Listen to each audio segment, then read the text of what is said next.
جو تقریب حضور سے صحابہ سے ثابت ہے ضرور کرو ضرور کرو ضرور کرو.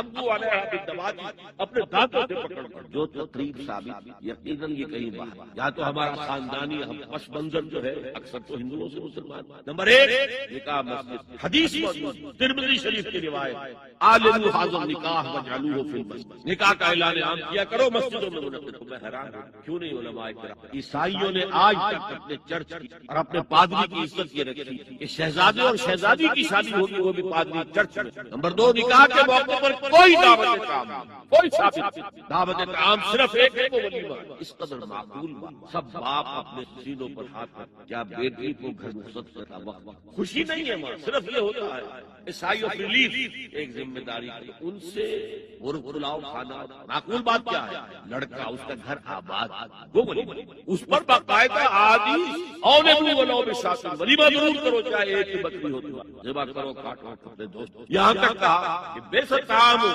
الولیمہ برا کھانا ہے ولیمے کا. اس میں غریبوں کو مہربان مسلی کھلانے کے لیے ولیمہ نہیں اپنے احباب کو. پھر بھی میں تم سے کہتا ہوں کہ جسے ولیمے کے لیے بلایا جائے وہ اگر نہیں جائے گا تو اللہ اور اس کے رسول کے حکم کی نافرمانی. جس رسول نے ایک دعوت دوسری دعوت میں بھی خیر ہوتا میں بھی آ گیا. جب نکاح مسجد میں اور کوئی دعوت طعام نہیں تو بارات کا تصور خلاص. بارات کس بلا کا عربی میں یہ لفظ نہیں. اجتماعی طرفین مسجد میں ہوا نکاح ہوا. لڑکی کو حضرت فاطمہ کو رضی اللہ عنہ خواتین حجرے میں جو ایک انصاری صحابی نے تھا ان کا کوئی حضرت علی آئے ہو آگ کا ودا کرا کے چوتھی جہیز کا کوئی تصور خالص ہندوانہ رسم خالص ہندوانہ رسم خالص ہندوؤں میں کیوں ہے اس لیے ہے معقول کہ لڑکی کا وراثت میں کوئی حصہ ہی نہیں. وہ تو جب گھر سے نکل رہی ہے وہ دے دلا کے رخصت کر دو دان دہیج یہ خیرات ہے. لڑکی کا حق کوئی نہیں ہے گھر پر. اسلام میں تو والد فوت ہو والدہ فوت ہو کوئی جہیز غلطی سے حضرت فاطمہ کے جہیز کو جہیز کیا چاہتا ایک پیسہ بھی حضور کے اپنی جیب سے. اس شادی میں خاص بات کیا تھی کہ دولہا کے ولی بھی حضور ہی ہے.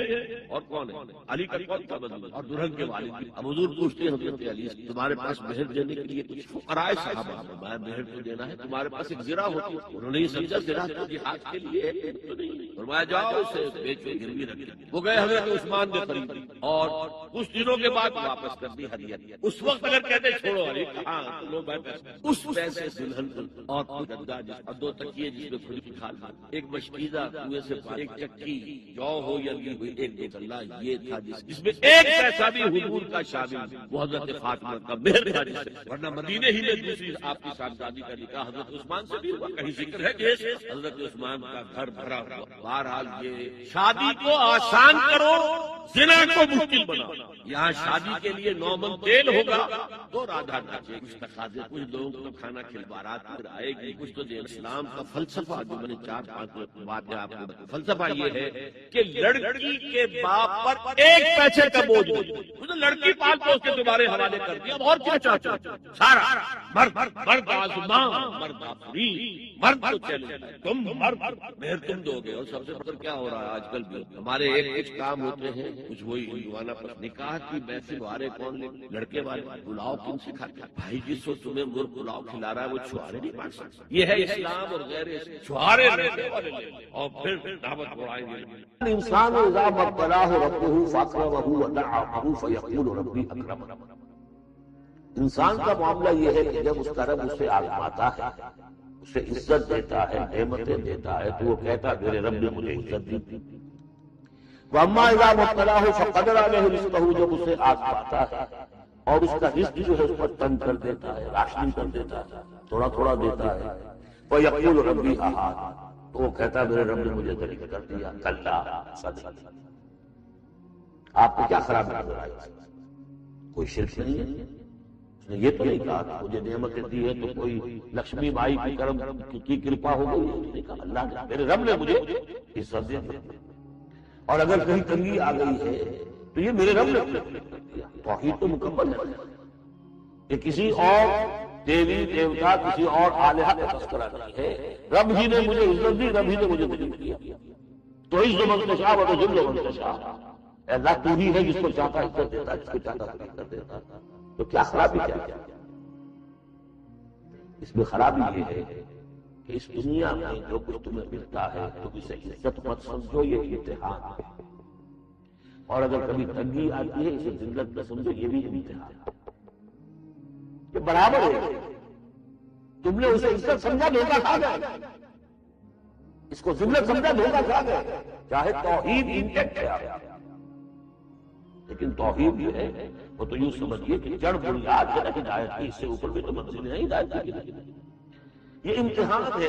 ایک لفظ کامن ہے، اذا ما ابتلاه ربه فاکرمہ، جب سے ابتلا میں ڈالا اور ابتلا میں عزت دی، دیکھیں اب کرتا کیا ہے، صبر کرتا، یہ شکر کرتا ہے، اپنی جو بھی ہم نے اس کو نعمتیں دی ہیں وہ حقداروں کو ان کے حق ادا کرتا ہے کہ نہیں کرتا۔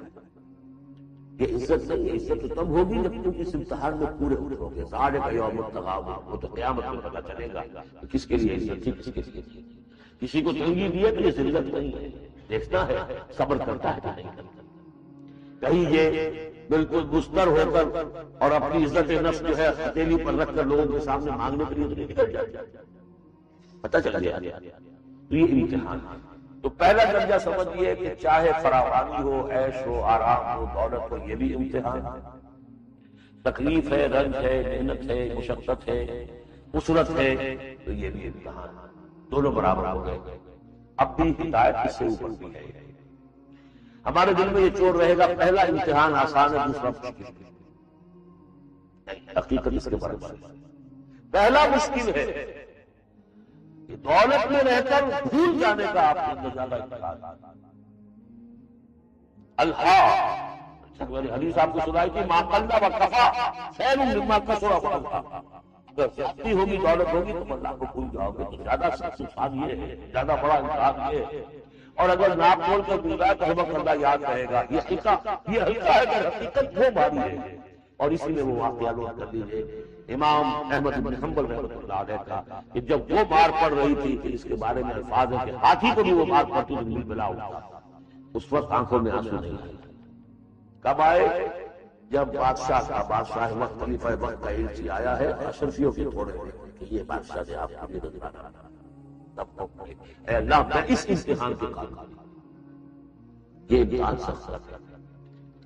یہ ہے درجہ بدرجہ، لَتَرْكَبُنَّ طَبَقًا عَنْ طَبَقٍ، تو ہدایت کے لیے درجے ہیں۔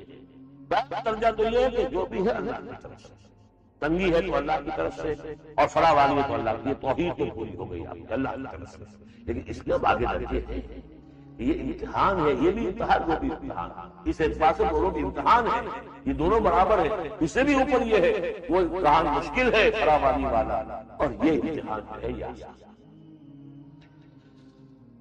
فَأَمَّا الْإِنسَانُ إِذَا مَا ابْتَلَاهُ رَبُّهُ فَأَكْرَمَهُ وَنَعَّمَهُ فَيَقُولُ رَبِّي أَكْرَمَنِ وَأَمَّا إِذَا مَا ابْتَلَاهُ فَقَدَرَ عَلَيْهِ رِزْقَهُ فَيَقُولُ رَبِّي أَهَانَنِ كَلَّا۔ اب یہ نوٹ کر لیجئے، ہدایت و ضلالت اس دنیا میں جو مختلف حالتیں انسان پر طاری ہوئی، یا نعمتوں کی بارش ہو رہی ہے، یا تنگی ہے، فقر ہے، احتیاج، دنیاوی حیثیت ہے، وجاہت ہے، یا دنیا میں گمنامی ہے، کسنوی فرصت کے بھیا کس کی، کوئی آپ کا حال ہی نہیں پوچھ رہا کہ تم ہو کون، تمہارے منہ میں کتنے دانت، یا یہ کہ دنیا میں اقتدار کی کسی مسند پر انسان بیٹھا ہے، یا یہ کہ کوئی اس کے ہاتھ میں اختیار نہیں۔ یہ تمام جو حالات انسان پر طاری ہوتے ہیں، ان کے جواب میں جو طرز عمل فکری اعتبار سے اور عمل انسان اختیار کرتا ہے، اس کے چار درجے ہیں۔ پہلا درجہ ہے انتہائی گمراہی وَالضَّلَالَ بَعِیدًا۔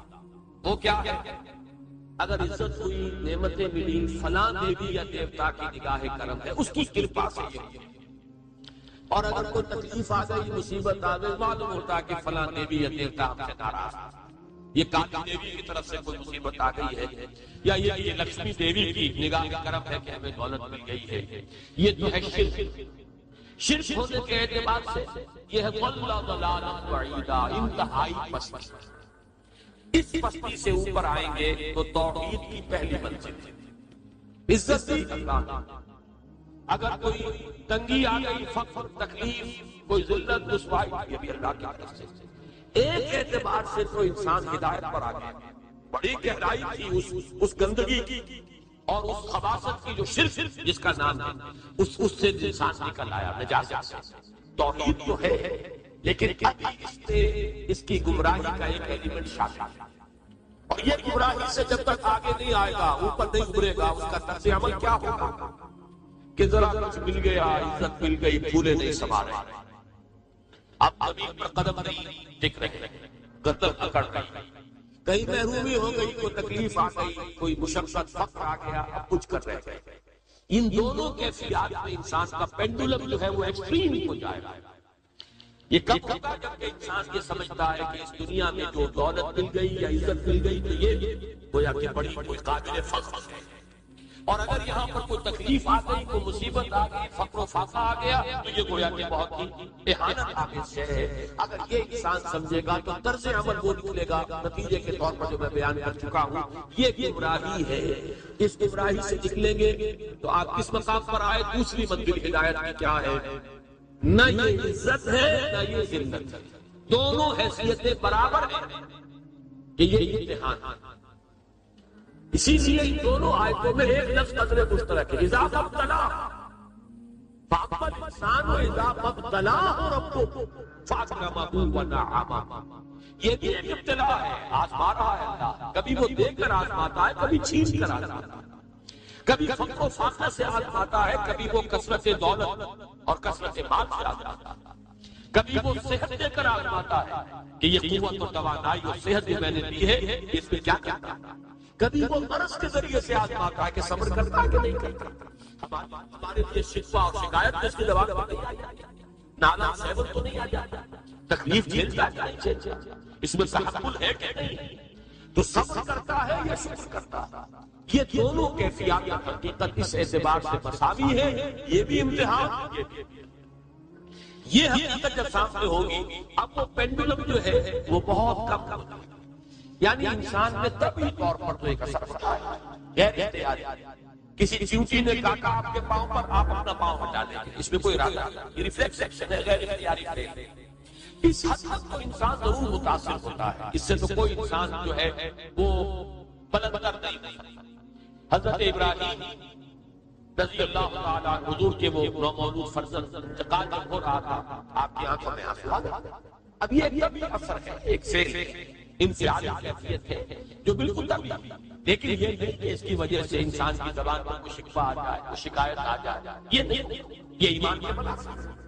اسی طریقے سے اگر کوئی خوشی ہوئی ہے تو چہرے کے اوپر ایک نکھار آ جائے گا، تبسم آ جائے گا، اس سے زائد اس حد تک تو یوں سمجھیے کہ انسان کا طبعی تقاضا، اس سے زیادہ یہ پینڈولم اگر سوئنگ کر رہا ہے تو گویا کہ اس حقیقت سے انسان محجوب ہے کہ یہ بھی امتحان ہے، یہ بھی امتحان جو ہم سورہ حدید میں پڑھ چکے ہیں، ما اصاب من مصیبت فی الارض ولا فی انفسکم الا فی کتاب من قبل ان نبرأہا ان ذلک علی اللہ یسیر لکی لا تأسوا علی ما فاتکم ولا تفرحوا بما آتاکم۔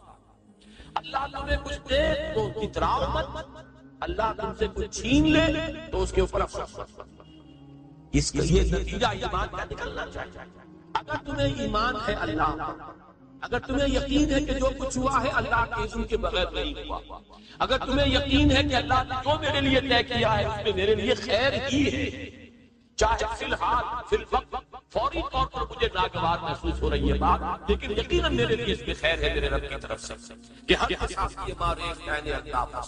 ہم تو شارٹ سائٹڈ ہیں، ہم دیکھ نہیں سکتے کسی شے کو، ہم اس کے ظاہر کو دیکھ کر گھبرا اٹھتے ہیں کہ یہ تو تکلیف آ گئی، کیا پتا اسی کے پردے میں اللہ کی رحمت آ رہی ہے۔ میں نے وہ رئیس سمروی کے اشعار آپ کو کئی دفعہ سنائے ہیں، وہ وقت آیا کہ ہم کو قدرت ہماری سعی و عمل کا پھل دے، بتا رہی ہے یہ ظلمت شب کہ صبح نزدیک آ رہی ہے، ابھی ہے کچھ امتحان باقی، فلاکتوں کے نشان باقی، قدم نہ پیچھے ہٹے کہ قسمت ابھی ہمیں آزما رہی ہے۔ رئیس اہل نظر سے کہہ دو کہ آزمائش سے جینا ہارے، جسے سمجھتے ہو آزمائش وہی تو بگڑی بنا رہی ہے، اسی آزمائش سے تو بگڑی بنے گی، اسی سے تو تمہارا خیر جو ہے اجاگر ہوگا، سامنے آئے گا، پتہ چلے گا what is what۔ ابو بکر میں کتنا یقین اور ایمان تھا، کہ کیسے معلوم ہوگا، کیسے معلوم ہوگا کہ بلال میں کتنا سہار، کتنا تحمل تھا، کتنا صبر تھا، اگر کوئی مصیبت ان پر نہ آتی کہ جو امیہ ابن خلف کے ہاتھوں پر قیامت ہوتی، تو یہ ساری چیزیں جو ہے ما اصاب من مصیبت فی الارض ولا فی انفسکم الا فی کتاب من قبل ان نبرأ ان ذلک علی اللہ یسیر لکی لا تعصوا علی ما فاتکم ولا تفرحوا بما آتاکم واللہ لا یحب کل مختال فخور۔ اگر اس حقیقت سے محجوب ہو جاؤ گے تو پھر اختیار اور فخر اور گھمنڈ پیدا ہو جائے گا تمہارے اندر، یا دوسری طرف مایوسی، کمر ہمت ٹوٹ کر رہ جائے، خودکشی کرنے کو انسان آمادہ ہو جاتا ہے، ذرا کوئی ناکامی دنیا میں آ گئی، کوئی تکلیف آ گئی۔ یہ ہے در حقیقت تیسری منزل، ہدایت کی دوسری سیڑھی۔ پہلا کیا تھا؟ نہال ضل ضلالا بعیدا، کوئی خیر مل گیا تو کسی دیوی کی نگاہ کرم، کوئی تکلیف آ گئی تو کسی دیوتا کی ناراضگی، یہ تو ہے ضل ضلالا بعیدا۔ اس سے اوپر آئے، یہ پہلی سیڑھی ہدایت کی، عزت ہے تو اللہ کی طرف سے، اور اگر کوئی ذلت ہے، تنگی ہے تو اللہ کی طرف سے۔ یہ ہدایت کا آغاز ہو گیا، یہ توحید کی بنیادی منزل۔ اس سے اگلی منزل، یہاں کی ذلت نہیں، یہاں کی عزت۔ ذالک یوم التغابن، ہار اور جیت کے فیصلے کا دن تو قیامت کا دن ہے۔ وہاں معلوم ہوگا جس کو اس روز عزت ملی وہ عزت پاتا ہے، جو اس روز ذلیل ہو گیا وہ ذلت پاتا ہے۔ یہ تو امتحان ہے، دارالامتحان ہے، خلق الموت والحیات لیبلوکم ایکم احسن عملا، تو دارالامتحان ہے، امتحان ہونے کے ناطے دونوں برابر ہیں۔ اس سے اوپر ہے چوتھی منزل، ہدایت کی تیسری منزل۔ وہ کیا؟ عام طور پر انسان یہ سمجھتا ہے کہ یہ جو آزمائش ہے تنگی کی اور فقر و فاقہ کی، یہ سخت تر آزمائش ہے، اور نعمتوں کی بارش ہو تو یہ آسان آزمائش ہے۔ یہ بھی ابھی گمراہی کا ایک برق جو ہے اس کی باقی ہے۔ ابھی ہدایت کا جو کامل جو ہوگا انکشاف، وہ کب ہوگا؟ جب انسان اس حقیقت کو جان لے کہ جہاں وسعت ہو، جہاں کثرت ہو، وہ زیادہ بڑا امتحان ہے، سخت امتحان، بجائے اس کے کہ اگر قلت ہے، کمی ہے، یہ کم امتحان ہے، یہ کم بھاری امتحان ہے۔ کیوں؟ کہ اگر آپ کے پاس کثرت ہے، آپ کے اندر غفلت پیدا ہوتا ہے، کثرت کا لازمی نتیجہ غفلت ہے، اور اگر قلت ہے، بمشکل گزارا ہو رہا ہے، تو اللہ یاد رہے گا، راتوں کو گڑ گڑائے گا۔ آسائش میں اللہ کو بھول جانا زیادہ ممکن ہے بلکہ متوقع ہے، اور تکلیف میں اللہ کا یاد آنا زیادہ متوقع ہے۔ اس میں انسان یاد کرتا ہے، اللہ سے دعا کرتا ہے، تو کون سی چیز ہوتی ہے نتیجے کے بات سے بہتر بات یہ امتحان جسے آپ ہلکا سمجھ رہے ہیں، یہ سختر ہے۔ اگر اصل کامیابی قیامت کی اور آخرت کی ہے تو یہ امتحان زیادہ سخت ہے بنسبت اس امتحان۔ اگر جو اس امتحان کی بھی ایک آخری شکل ہے جس کے بارے میں حضور نے فرمایا کاد الفقر ان یکون کفرا، لیکن عام حالات میں یہ سمجھ لینا چاہیے کہ یہ بھی امتحان، یہ بھی امتحان، لیکن اگر تنگی، اس کے لیے بھی حدیث بڑی پیاری ہے، حضور نے فرمایا ما قل و کفا خیر مما کثر و الف، اگر کم ہو لیکن کفایت کرے، ضرورت پوری ہو گئی، پیٹ کو جتنا درکار تھا جسم اور جان کا رشتہ برقرار رکھنے کے لیے اتنا مل گیا، نہیں کوئی کئی کورسز کے ڈنر کھائے، نہیں کوئی اس کے اندر جو ہے لذت ہے، لیکن یہ کہ بنیادی ضرورت پوری ہوئی، کسی کے سامنے ہاتھ نہیں پھیلانا پڑا، کسی کے سامنے عزت نفس کو ہتھیلی پر رکھ کر پیش نہیں کرنا پڑا، جو کم ہے لیکن کافی، خیر وہ کہیں بہتر ہے اس سے مما کثر والھا، جو ہو تو بہت لیکن اس سے غفلت جاری، الہاکم التکاثر، یہ تکاثر تو انسان کو غفلت کے اندر مبتلا کر دینے والی ہے۔ یہ ہے اصل میں کہ اس کے لیے تاریخی اعتبار سے نوٹ کر لیجیے واقعہ امام احمد بن حنبل رحمہ اللہ، ان کی تاریخ کا، ان کی زندگی کا یہ واقعہ بہت ہی سبق آموز ہے۔ خلق قرآن کے مسئلے پر جب خلافت بنی عباس کے دوران ان پر تشدد ہو رہا تھا، مارا جا رہا تھا، جیل میں تعذیب، پرسیکیوشن، وہ مار ماری جا رہی تھی، اس کے بارے میں آتا ہے کہ اگر ہاتھی کو بھی وہ مار ماری جاتی تو وہ بھی مجھ بلا ہوتا، اس وقت کبھی ان کی آنکھوں میں آنسو نہیں آئے، ایک صبر اور ثبات اور استقلال کا پہاڑ کھڑا جیل رہا، پھر وہ حکومت تبدیل ہو گئی، اب وہ جو خلیفہ وقت ہے وہ خود اس مسئلے میں ان کے ہم خیال، اب انہیں جیل سے تو نکال دیا گیا، اس کے بعد ایک وقت آتا ہے کہ دارالخلافہ سے اشرفیوں کی ایک تھیلی لے کر ایک شخص آتا ہے، یہ خلیفہ نے آپ دیا جائے نظر آتا، اس پر غور اور یہ عرض کیا بارگاہ خداوندی میں، پروردگار میں اس آزمائش کے قائل نہیں، یہ آزمائش کہیں سخت یہ سنہری آزمائش وہ پہلی آزمائش ہے، اس کو ریزسٹ کرنا جو ہے، ٹیمپٹیشن کو ریزسٹ کرنا یہ کہیں مشکل ہے، اس پرسیکیوشن اور اس تشدد کو برداشت کرنا۔ تو یہ خاص طور پر یہ نمایاں نشان میں رکھیے۔ تو ان آیات میں کہ جو نہایت اہم ہے یہ دو آیتیں قرآن مجید کی، بظاہر سوال آتا ہے کہ اس میں حرج کی کون سی بات ہے؟ اللہ تعالیٰ معز ہے، اللہ تعالیٰ مذل ہے، تعز من تشاء وتذل من تشاء بیدک الخیر، یہ سورہ آل عمران میں آیت آئی ہے۔ لیکن یہ کہ اصل میں یہ چار درجے دیتے رہنے چاہیے۔ اگر آسانی ہو، عزت ہو، دولت ہو، فراوانی ہو تو کسی دیوی کی نگاہ کرم یا دیوتا کا کرم، تکلیف ہو، مصیبت ہو تو کسی دیوی یا دیوتا کا اشارہ کا مقصد۔ اس سے اوپر آئے جو عزت دی ہے اللہ نے دی ہے، مجھے اللہ نے باعزت کر دیا دنیا میں، اور یہ ذلت اللہ نے مجھے ذلیل کر دیا، اس کے اعتبار سے یہ ہدایت ہے، توحید تو آگے۔ لیکن ابھی گمراہی کا ایک ایلیمنٹ شامل ہے۔ وہ گمراہی کیا ہے کہ نہ یہاں کی عزت ہے، نہ یہاں کی ذلت ہے۔ وہ جو بھی سردی گرمی اور نرمی سختی، ان تمام کو جو ہے وہ برابر رکھو کہ دونوں جو ہے یہ آزمائش کی کیفیتیں برابر، یہ ہوئے گویا کہ اس سے ایک درجہ بڑھا۔ ابھی اگر ذہن میں آپ کے یہ ہے کہ یہ فراوانی اور دنیا میں نعمتوں کی بارش اگر ہو رہی ہو تو اس کو سمجھنا کہ یہ ہلکی آزمائش ہے، اور اگر فقر و فاقہ ہو، تنگی ہو، گمنامی ہو، اور دنیا کے میں کوئی حیثیت اور اہمیت حاصل نہ ہو تو یہ گویا کہ زیادہ سخت امتحان ہے۔ تو ابھی گویا کہ گمراہی کا ایک ایلیمنٹ حقیقت منکشف ہوگی جب کہ یہ بات واضح ہو جائے کہ یہ امتحان جو ہے نعمتوں والا امتحان یہ سختر ہے، اور فقر اور احتیاج